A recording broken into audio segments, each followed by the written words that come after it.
భువనగిరికి వచ్చినాడు పాపలు గౌడు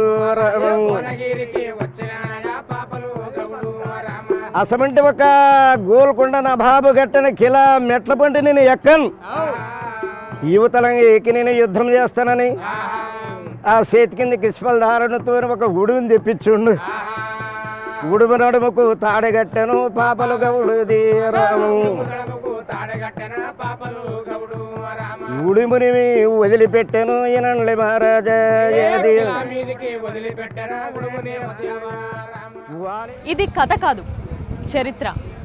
1650 నుంచి 1710 మధ్యలో తెలంగాణలో జరిగిన ఒక వీరుని గాథ. నిజానికి భారతదేశ చరిత్ర జానపద చరిత్ర. రికార్డులో ఉన్న వాటికంటే కూడా మరుగున పడ్డ చరిత్రనే ఎక్కువ. వీరుల కథలన్నీ ఇంకా జనాల నాలుకల మీదనే ఉన్నాయి. రాసుకునే వారిదే చరిత్ర.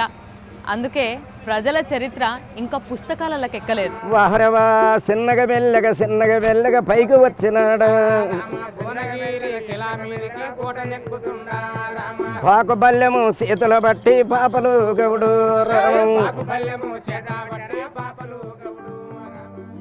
కులం, ప్రాంతం, ఆధిపత్యం